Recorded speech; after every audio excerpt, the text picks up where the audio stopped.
There's a trend going on the internet with the slogan, "We done with the 90s." The trend implies that 90s NBA actually wasn't all that great of an era, and thus, Michael Jordan is not the GOAT because he dominated a weak era. On the surface level, this is a fair premise. It's the same logic many people use to discredit Bill Russell as being the GOAT, because if all eras were truly created equal, then Bill Russell is the GOAT, no questions asked. So again, on the surface level, this is fair thinking. Now, deciding which era is the hardest comes down to two choices. Are you going to make a statistical choice, or are you going to make an intangible choice? If you're going to make an intangible choice, you can literally argue for any era, including the 1950s, an era where people had very low technology with weak shoes, yet they're still running up and down the court, which makes this one of the most physically taxing eras, which explains why player careers were so short, and that's not even including all the struggles outside of basketball during this era. But when you argue intangibles, you argue semantics, and this is not going to be logically consistent. Let's make a statistical argument. Statistically speaking, there are two eras unlike the rest. The first is the dead ball era, 1997 through 2007. During this era, the NBA had the slowest pace of all time, scoring was really difficult, and defense was king. Whoever could score in this era must have been above all odds, and whoever could win it all in this era must have been a two-way player who could both defend and score. The second era is the motion offense era, or the smart ball era, 2015 to today. This is the era in which analytics dominate the game. Coaching staffs are using technology to formulate the smartest offensive schemes, even if that means sacrificing the entertainment value of watching the product. If the three-point shot is efficient, they're going to be chucking it up. And yes, you can make a statistical argument for the 90s NBA, but for the sake of this video, we're entertaining the argument that it was a joke. And if it was, newsflash, LeBron James is still not the GOAT. If the GOAT of the NBA is whoever dominated the hardest era, and we turn a blind eye to the statistical challenges of 90s basketball and assume it's not that difficult, then the GOAT of the NBA should be one of these four players: Tim Duncan, Kobe Bryant, Steph Curry, or Nikola Jokic. Let's start with the dead ball era. From 1997 to 2007, Tim Duncan was able to win 4 rings and go 4 for 4 in the NBA Finals in this time frame, including sweeping LeBron James in 2007. Tim Duncan also won back-to-back MVPs and obtained 117.2 win shares during this time frame. He also led the league in win shares twice, led the league in defensive win shares 4 times, and offensive win shares once during this time frame. As for Kobe, on an individual talent level, he was the most talented player during this era. Yes, LeBron James got really good after 2005, but the totality of this era does belong to Kobe. And I know what some detractors are thinking. The borders that I set up for the dead ball era are a little bit too stretched out. A lot of detractors will say that the dead ball era ended in 2005, since that was the year that hand checking was strictly forbidden. And I agree that that was a very big catalyst to put an end of the dead ball era, but the numbers will tell you the dead ball era didn't really transition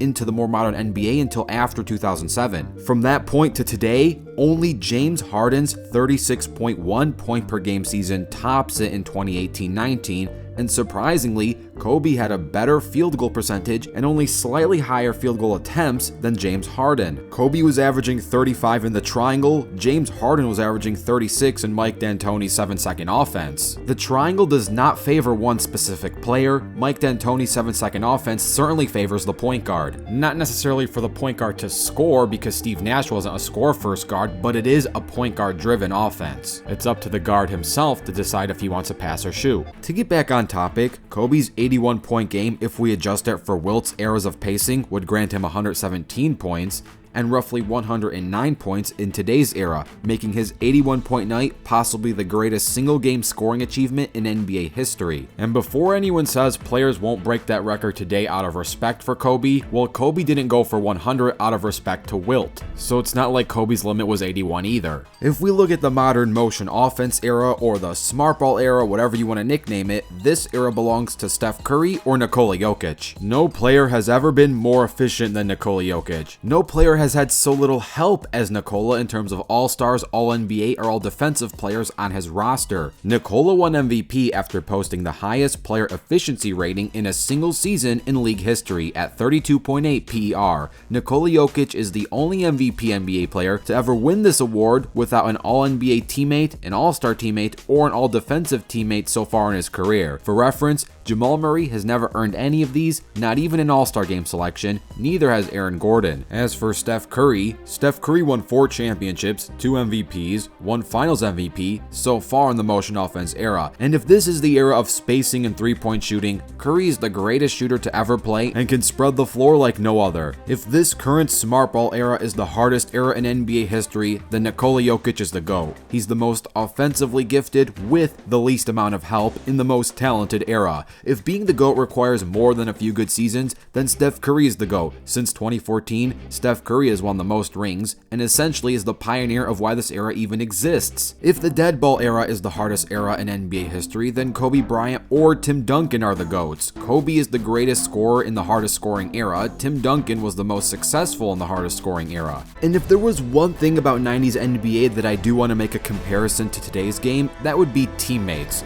Michael Jordan's best teammate, Scottie Pippen, never averaged over 22 points per game at any single season, and that includes his 1994 season when Jordan was not even on the roster and Scottie was the #1 scoring option. In that season, he averaged exactly 22 points per game on the nose. To put that into perspective, here are LeBron's teammates to have had at least one season scoring over 22 points per game, and this list includes when LeBron was on the roster with them when they were #2 scoring options instead of #1. This list includes Kyrie Irving, Dwayne Wade, and Anthony Davis. If we include any player at any given point, as long as they played with LeBron James, you get this enormous list. But if we go with this list, the correlation becomes weaker as a lot of these players are only veterans who joined LeBron trying to get a ring, at the bitter end of their careers. So let's stick with the initial premise. Steph Curry's list would include Klay Thompson and Kevin Durant. Tim Duncan's list would include nobody. Sure, David Robinson and Kawhi Leonard averaged over 22 points per game in seasons without Tim Duncan, but not alongside him. And again, going back to that LeBron comparison, if we're going to include any season ever, then LeBron's list is going to be insanely long.